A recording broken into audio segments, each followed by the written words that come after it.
Good afternoon, everyone, and welcome to Getting In, a college coach conversation. I wish you guys could have all been here for the last 5 minutes or so because there's a lot of pre-show banter today, and I'm a little punchy. I don't warn you, I had 2 cavities filled, and I have a little bit of a headache, and I'm just a little in a mood. But hey, happy Thanksgiving to everyone. I hope you had a good break, and I hope that you got essay work done if you are a senior, because that's what you have to do over Thanksgiving break. And I know you probably didn't have anything else to do. It's not like people were going to visit friends and family, most likely anyway. All right, this week, early decision, early action, priority decisions are going to be starting to come in. We actually already have one school who's already sent out early decisions. So we're going to share more about what you can expect. Also, we're going to talk about student loan payments. Some of you are going to find that those are coming due, so we're going to cover those.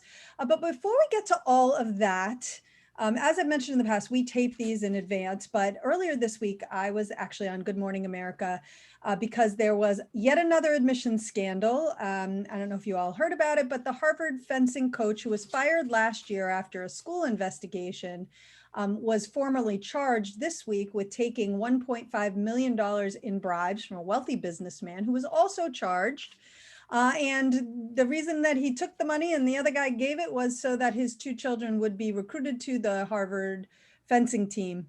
And so now they're facing charges, and who knows, maybe they'll go to jail. I mean, of all the stupid things in the world that people could do, I don't know why they keep doing this, but what was fun, obviously, it's always great to be on Good Morning America. I spent about 15 to 20 minutes doing a taped interview, and then the segment aired and they aired one comment, which is what happens. And the comment that they aired was to the effect that when people do things like this, it gives other people the impression that the only way to get into these schools is to either have a lot of connections or to have a lot of money.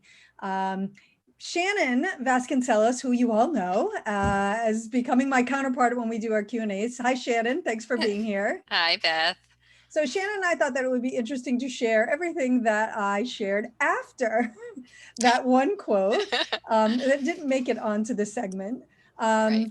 And so Shannon, as I shared with you, when they asked me if I wanted to be on, they basically said, kind of like, hey, can you come on and talk about this scandal? And you and I have been talking about this since then. And the irony, of course, being that if you don't have a lot of money, place like Harvard or the Ivy League is one of the best places to go if you can get in, right? Right. Yeah. And of course, getting in is the hard part, but if you can get in, they will make it affordable to you. Right. If you don't have a lot of money. Exactly. If you do have a lot of money, not so much. You're going to be expected to pay full price. Right, exactly, which is great. The great thing, I think, actually, about the Ivy League and similarly highly selective schools where they have policies like this, which is basically like, if you have the need, we're going to meet the need. Yes. If you don't have need, then you're going to pay full price. You're going to pay, right. So that's one thing that people really have to know about the Ivy League colleges and schools of similar selectivity. They have 0 merit-based scholarships. So if you don't qualify for need-based financial aid, you are in fact paying full price. And I always get questions, people push back on it, but there has to be some secret money that they could possibly send my way. Really, none. No. But if you are at a lower income, you would see lots and lots of financial aid from Harvard or similar schools. I was looking on Harvard's website to check out some of their statistics, and they had such an interesting statistic on their webpage that said Harvard would be more affordable than your in-state public university for 90% of the American population. Ah, wow. Except 90% of the American population is obviously not getting in to Harvard. So that's the challenge. And one of the things that the producers said to me in the email was sort of, are good grades still enough? Is it still just okay to get good grades? And of course, my response was, it's been a long time since that was the case. Yes. If ever. Exactly. So I would say that at least for the last 35 plus years and possibly longer, good grades have never been enough to get into a highly selective school. And actually on the show, and I jotted it down because I'm like, I know we've talked about this a few times over time, and we'll probably do another segment sooner than later, but in our May 3rd show back in 2018, in our July 14th show in 2016, and in our April 2nd show in 2015, we talked about getting into an Ivy. We talked about something called the distinguishing excellence. So the reality of it is that it has really not ever or not been enough to just get good grades for at least, like I said, 35 to 40 years. Certainly back when I was applying to college and earlier than that, there was a lot more expected of a student, right? And you know, at the very core of it, when you are reading files at these types of institutions, and as listeners probably know, I used to read applications and make decisions at Penn, one of the Ivies, and you're really looking for students who are having an impact on their community. And often what you're looking for is an impact that is greater than simply the high school community. It goes often beyond the local community into the regional and national and sometimes even international community. Yeah.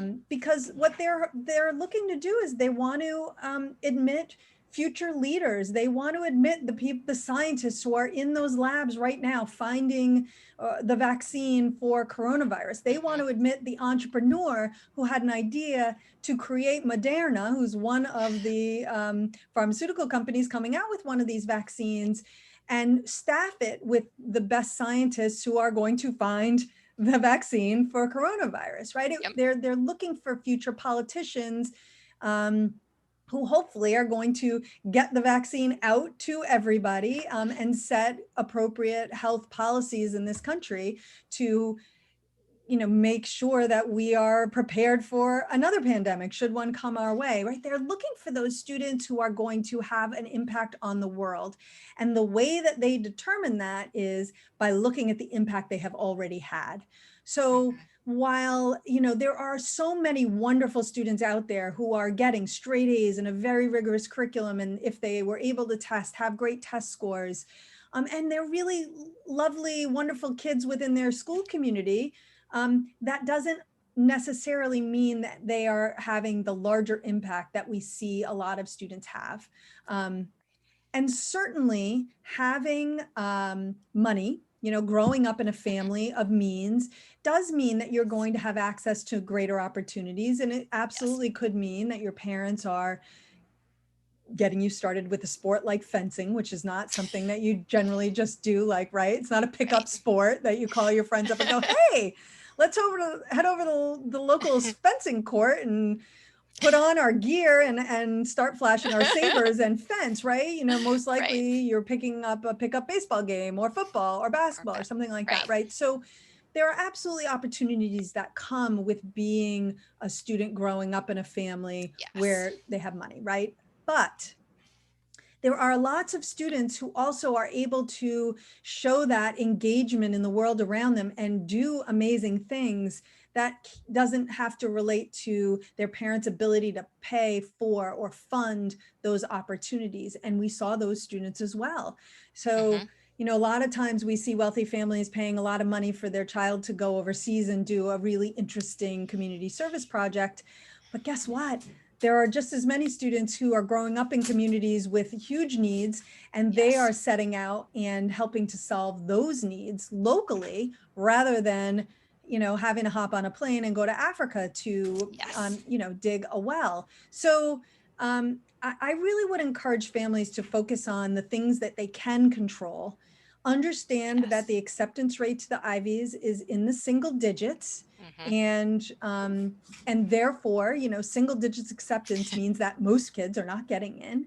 Right. I'm so actually so curious, Beth, from your experience reading at Penn. So with single digit acceptance rates, they're denying 95% of the students who apply. Of those 95% that are being denied, I'm guessing the majority of those students are essentially straight A students with good test scores. They just don't have that extra something. So it's not full of 90% of there's C and D students who are applying to Penn and Harvard. It's all straight A students, right? Yeah, Give I or mean, take. it's give or take. It is. It's strong students who are recognized as really great students in their high school. They've been involved. They've played sports. They've Yeah. been involved in student government. They've done whatever it is interesting to them. They filled their time with interesting things, but Yeah. they just haven't, kind of gone far enough. And Right. and that is the challenge, because if you look around and you see, wow, I'm one of the better students at my high school, and you have to keep in Yes. mind how many tens of thousands of high schools there are in this country. And if Right. the very best student at every single high school in the country applied to each one of these schools, which, by the way, is not an infrequent occurrence, Right. then, and they only are filling a class of 2,000 students, maybe Hmm. 4,000. I mean, Cornell's the biggest Ivy. They have a class size of about 5,000 students per year. That's a huge class for them to fill. But if they are getting 45,000 applications for 5,000 spots, Yeah. the numbers are not in your favor, right? Yeah. And I think that rather than looking at these bribery scandals and thinking, well, that's the only way I'm getting in, and they're only taking those kinds of kids, understand that hopefully the bribery kids are representing the tiniest little Yeah. sliver, and know that the schools are working to ferret that out. But also, yes, being someone who has a history of substantial giving can give you an advantage at these schools. But very few families have a history of substantial Right. giving, right? So it is, the bulk of the applicant pool is made up of students who don't have any particular connection, Hmm. who are growing up in all different types of households, and you can't control that. All you can control is how you are preparing yourself to be a Right. successful applicant at a school like this. Yeah. Exactly. So, Yeah. And I think another interesting statistic that I saw on the Harvard's website, that they were kind of bragging about it, but I looked at it in a different way. Again, I'm looking at the financial statistics, and they said 20% of the students at Harvard pay nothing for Harvard. They're on full financial aid, mhm, which is great. And then they said 55% of students receive some type of financial aid. But that means 45% of students at Harvard are receiving no financial aid. So those are very, very rich people who can afford to pay $75,000, $80,000 a year. So it certainly does not look like, the general population.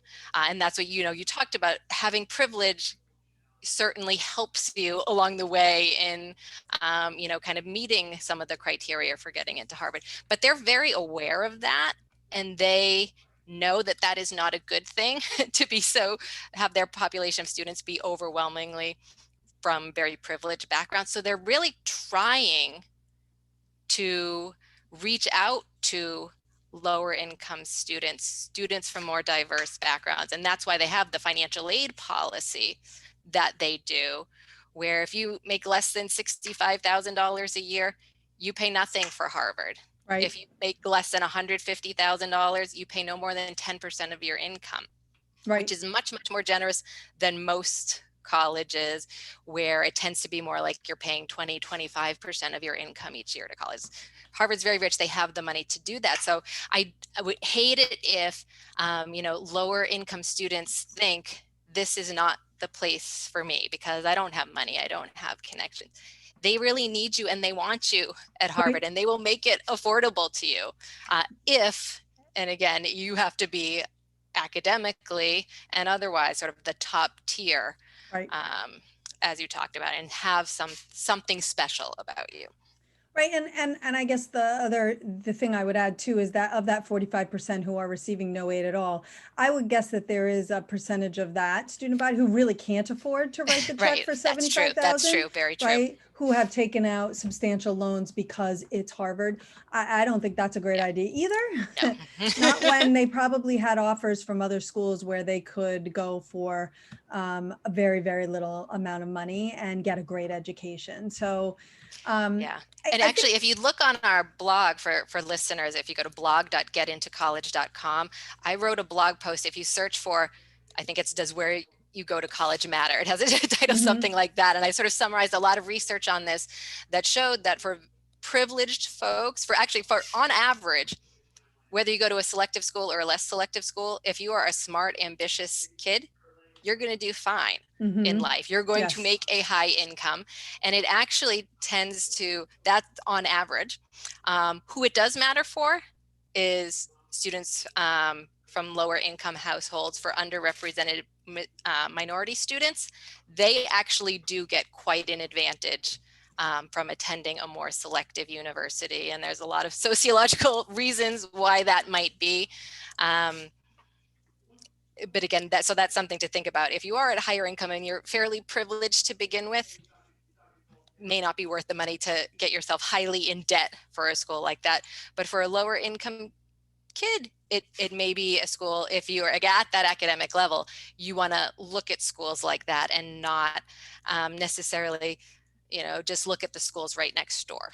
Right, exactly. So, I think at the end of the day, I would look to this scandal as more dumb people doing dumb things and less, oh, well, this means I'm not getting into Harvard because these people are doing these things and they're preventing me Yeah. from getting into Harvard. I think, again, at the end of the day, these are people doing stupid things. And the thing that you need to focus on is there something that I truly am passionate about? And I'm not sure I'm crazy about the word passion, but something that I really enjoy, that I can really pour a lot of energy and time into, that has the potential to be more impactful. And just a very quick example would be a student who's maybe got a talent for writing. So they're doing the most rigorous curriculum they can all across the board, but particularly in English. They are writing for their school newspaper or literary magazine or both. They are editor-in-chief maybe of the literary magazine or the newspaper or both. They're writing for a local paper. They're entering their work in competitions and they're winning. They are doing maybe a selective summer program that is based entirely on talent and not on ability to pay. They may be already published and or have a novel in the works. These are students who are, this is an example of a student who has taken something that they really love and are turning into more of a distinguishing excellence. And that is where you need to put your time and energy if your goal is to go to one of these schools. And even if you don't make the cut at a school where this acceptance rate is in single digits, you will make yourself incredibly appealing to a whole host of other schools where they may give you a very attractive financial aid package, and therefore, and probably be more scholarship-based, merit-based financial package. And that is going to probably set you on a, if not better path, certainly equivalent path to anything you would find at one of these Ivies. So put away the checkbook, stop worrying about saving up enough money to put through a bribe. Yeah. Exactly. We can see this doesn't end well. Lori Loughlin's still in jail. I just saw her husband had to shave his head so he looks tougher before he goes into jail. And, I'm being a little flippant here because the stupidity of it all continues to boggle my mind. But, this is not the real world and you just need to focus on what you can control. Anyway, Exactly. all right. I'm beating the dead horse. Shannon, thank you for joining me today to allow me to express some of the things that I was hoping to express earlier this week. And all right, we're going to take a short break. And when we come back, we're going to be talking about student loan payments. And if you have some things that you want to be thinking about, so don't go away.